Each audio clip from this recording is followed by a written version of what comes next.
Welcome to my channel. Today we will be recapping Moonlight Sculptor. Now on to the video. Our story begins with a beautiful girl sitting on what looks like a hospital bed. She steps out of bed and moves over to a virtual reality game pod. Sitting in the pod, she boots up the game and appears in the game world, standing on a cliff overlooking a beautiful sky. As she sees a giant white dragon flying through the sky, she notices a mysterious man riding the dragon.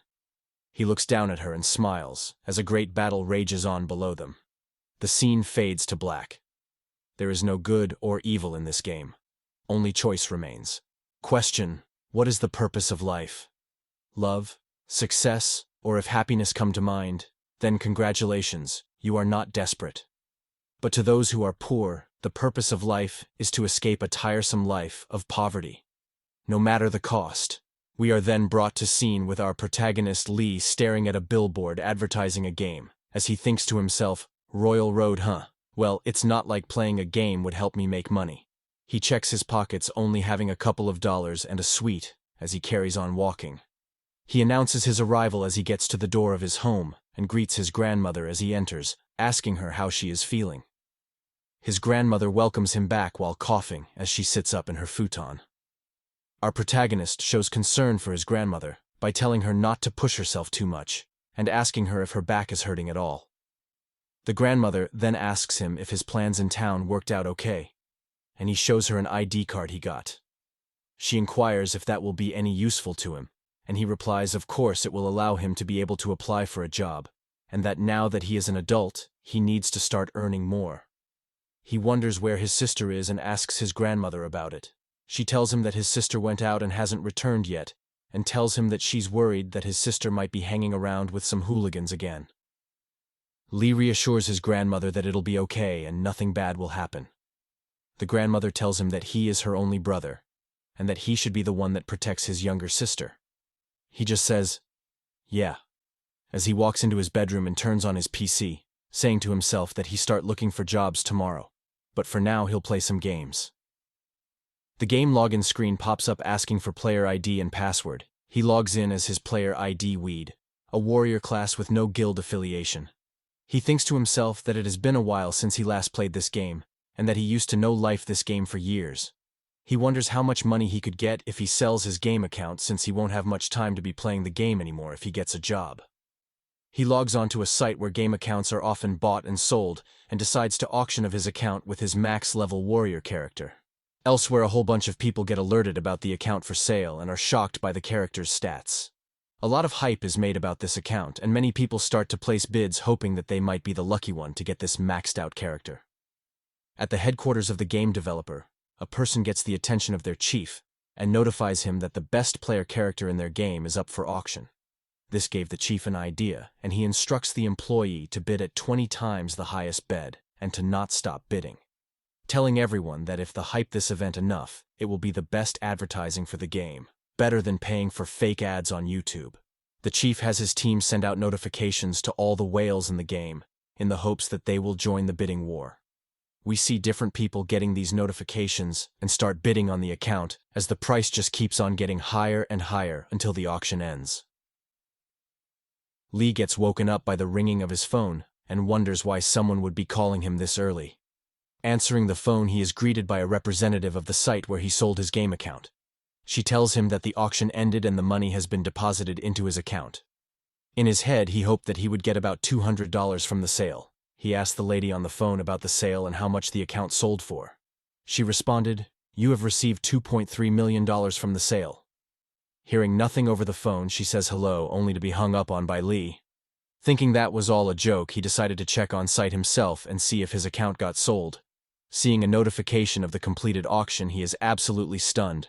Hands shaking and sweat dripped off his forehead, he reads his account balance, thinking the call was real. With more than $2 million with this kind of money, I'll be able to change my life. No more leaks in the roof or rusty taps.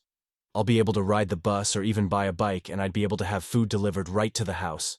I'd even be able to have extra large portions. But above all else, I won't have to feel bad about being poor, and neither will my grandmother or sister have to anymore. We are then taken to the hospital where Lee A sat next to his grandmother lying in a bed, as she asks him if they will be able to afford this, and he responds saying, I told you already everything will be all right from now on, and that he will be able to cover all the bills, showing her the checkbook with 2.3 million while letting her know that they will be able to live happily now. As the two of them are sharing a moment, they get interrupted by a blonde-haired man asking Lee if something good happened. Lee stands up shocked by the man's sudden appearance. The man says, "Long time no see. I hope you haven't forgotten me." These evil bastards again. Lee thinks to himself as memories of his childhood flash in his mind of these guys saying, "Pay your debt." In this world, being in debt to criminals is the last thing one would want. They will use everyone you know to pressure you into paying. "Why are you here?" Lee asks, and the man responds, "Isn't it obvious I'm here to collect the money we lent to your father? You should be ready to pay it off now." "Okay. How much is left? I'll pay it and be done with you," Lee says angrily. The man smirks and says 2 million, setting Lee off nonsense. "My father only borrowed 70K. The smug man replies, saying it's been 8 years, and the interest on the loan has built up. After some back and forth, the man ends up showing Lee a spreadsheet with the breakdown of what is owed. Shit. Lee thinks I should have rejected the inheritance left to me and I wouldn't have this debt. The man continues to say, "So, if you understand, pay up. I came here knowing everything." "What if I don't want to?" Lee asks. "You have a sister, don't you? And as you know, we aren't the most law-abiding citizens." Just then, Lee's sister rushes in, calling out to her brother and grandmother. "Yan," Lee calls out as the blonde man approaches her, looking at her. He comments on how she's gotten prettier since the last time he saw, and that she would make for a great involuntary escort in some foreign land. "Wouldn't you agree, Lee?" He asks. "Fine. I'll pay you the money and end this. But if you ever touch my family, I won't forgive you." "That's right," the blonde man says, holding Yan by the shoulders. Lee hands over the checkbook to the man and replies, "Here's the IOU and the change of 300K. Our business may be criminal, but we get things done right." As the men take their leave, Lee yells, "Wait, I have something to say." "What is it?" the man asks. "One day I'll be sure to return the favor." Lee say coldly, "Now that my debt is paid, all the trouble you caused my family, I'll be sure to pay it back in full." Enraged by Lee's statements, the blonde man yells, "You little shit, you think because you've paid your debt that you can disrespect us like that?" The boss of the man says, "That's enough. Don't be bothered by unnecessary things." "But boss," the man says. "We are in a hospital. Don't cause a commotion," the boss says. Then turns to Lee. "You're quite eager for a small boy. I am Han. Would you like to make a bet?" "A bet?" Lee asks, a bit confused. "Yes, a bet. If today is a mournful day for you, then if you bring me 2 million within 5 years, if you can make that much money in 5 years, then I, Han, will become your underling. That's if you can, of course." Then looks at his men and says, "Let's go," before Lee even answers. 2 million in 5 years, Lee thinks to himself, as his sister calls to him with a look of concern on her face. Will I be able to make that kind of money again, Lee thinks. We then see flashes of Lee's new house, him and his family moving in, of him running at 5 a.m., eating at 8 a.m., kendo training, muscle training, reading strategy books, then karate training. We see his bedroom wall covered in notes, research documents, and a poster of the game Royal Road. As he thinks, I earned it once, I will do it again, but if I'm not ready, the chances of that are slim. People think games are just for fun, but not me. From that day on, I devoted my life to the future. I did everything I could in the real world to prepare, starting tomorrow. As those thoughts were going through Lee's head while he was out jogging in the snow, he heard the loud noise of screeching tires. He quickly looked back and saw a car heading right for him, and in a split second he jumped into the air and spun around, dodging the car as it lost control in the snow, landing on feet like a gymnast. He looked back and said aloud, "Phew. That was close. I can't afford to be in the hospital right now. Why was he driving so fast in the snow? Well, it looks like I'm ready. Ready to make money through a game," he thought. We are then taken back to his, and we see 2 delivery men in his room installing a VR pod. The one man says to Lee, "The installation is complete. All the parts are working fine. The connection to the server is secure, and the machine is ready for use whenever. Any hazards of use are in the manual, so please read it." Lee thanks them, and lets out. This is the beginning, Lee says to himself, thinking this pod is used to connect to the game Royal Road. It cost me 7K. All right, everything went as planned, time to get started, he says as he opens the pod, climbs in and puts on a helmet. Was this the way to start the game? He asked himself as we see the machine running system checks, a user recognition, and finally connecting to the server. A message pops up. Welcome, Lee. Do you wish to connect to Royal Road? Yes. Another pop-up, iris and blood vessel check complete. User unregistered. Would you like to register a new account? Yes. Please select your character name. Weed. Select your race. There are 29 to choose from. Human. Customize your character. It's fine as is. Your account has been created. Your stats and job will be determined as you play the game. Skip. Hurry up already. My electric bill is going up, Lee says impatiently. Choose your starting location, kingdom or city. Let's choose as Rosenheim Kingdom, Saraborg Castle. Have nice. Skip. A bright light flashes and then slowly fades to sky panning down. We see Weed standing in the middle of a street. So this is Royal Road, Weed says. As Weed walks down the street exploring the town, he overhears many conversation from people haggling over the price of goods, players talking about quests they received, someone selling a magic tome, and players talking about to dungeons to level up in and form parties.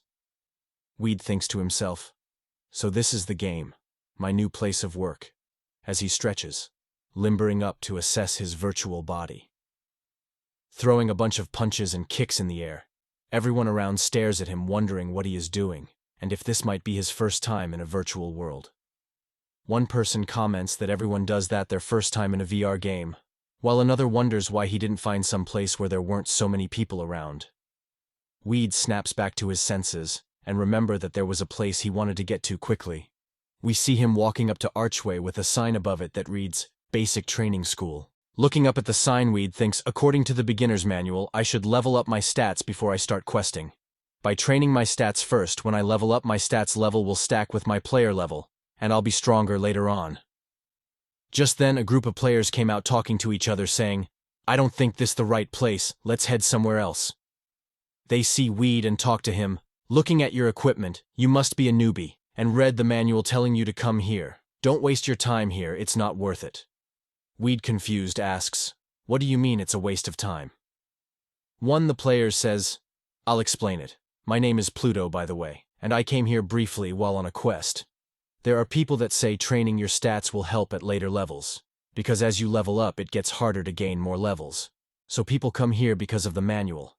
But the problem is, the things they make you do here can't be done by humans. You need to hit a dummy for 10 hours without rest to gain +1 strength, and normal humans just can't do that.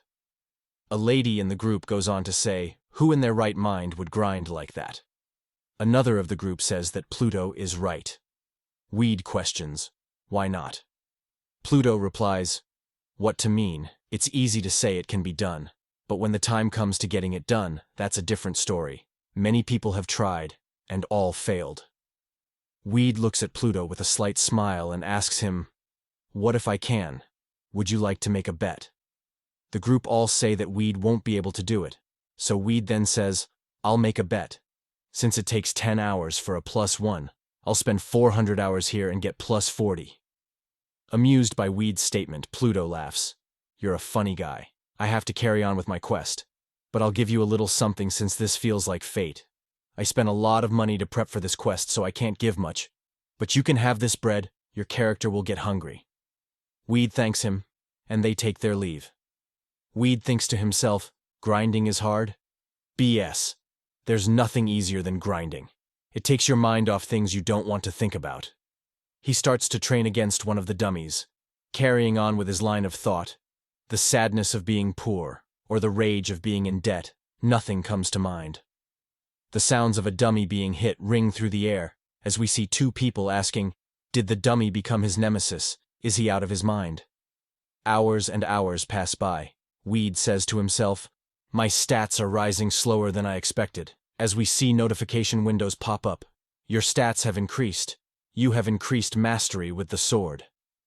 Should I spend more time here and hit these dummies? I made a bet and have to win it. Something smells good around here. Weed lifts nose, sniffing the air. He sports the instructor with a lunchbox sitting on a bench under a tree. Weed runs over to him like a puppy and stares at the instructor, getting his attention by calling him teacher. You are... Did you call yourself Weed? Do you have something to say? The instructor asks. You seem to be lonely eating by yourself, so thought to come have a chat with you. Weed says. The instructor replies, You seem hungry. Sit with me, I'll share some of my lunch with you. Weed thanks him and sits next to him. As they eat together, Weed thinks, It's been a long time since I've had something other than plain bread to eat. Tears of joy pour down his face as he enjoys the food. The instructor looks at Weed. There's been something I wanted to ask you. Ask away, Weed says. What do you think about sculpting? The instructor inquires. What do you mean sculpting? Weed asks while thinking, sculpting like making statues, is that it? That can't be it. Exactly what I said. I'd like to know what you think about it, the instructor says. Weed thinks about the question he was just asked. Why is he asking me this? He who is all about muscles and sword training is asking me about this. Could this be a quest? The kind of hush quests that are special and give better rewards? How do I answer him in order to receive the quest? Should I tell him I like it? Or... Weed stands up and firmly states, Instructor, as a man of the sword, I find it hard to believe that you are asking me about sculpting. I believe sculpting has no real-life application. The man smiles and claps his hand together. All right, you have the heart of a warrior, he proclaims. Weed breathes a sigh of relief, thinking it was a test and I answered correctly. But why are you asking me about this? Weed says. Oh, it's just that there is a rumor that someone who has mastered sculpting has managed to sculpt the moonlight, the instructor replied. It must be a fake rumor. There's no technique that would allow someone to able to sculpt moonlight, Weed tells him. You're right, but the person who told me was a knight from the castle named Millennium, so it's hard for me to just ignore this. Could you investigate this rumor for me? I only ask because it's you. A quest alert message pops up for Weed. Title: A mystery sculptor rumored to have visited the royal palace. Details: A rumor that a man who has mastered the art of sculpting did carve the moonlight has been prevalent in the royal court of Rosenheim Kingdom for a long time. Look into the rumor and figure out whether or not this is true. Difficulty level E. Quest requirements: Close friendship with the instructor reserved only for those who have not acquired the sculpture mastery. Acknowledged as dependable by the instructor for a constant passion for sword mastery. All right. Thank goodness. I have no money, and was on the verge of starving. The difficulty is low, so this should be an easy quest. But why is the activation difficulty so high? Something about the instructor, Weed thinks. Accepting the quest. He says, yes, it seemed to be fake, but I'll look into it. Take this for now, as a thank you, the instructor says, handing Weed 2 silver coins. Wow, thank you so much, Weed says with excitement, thinking that he won't have to worry about food for a while.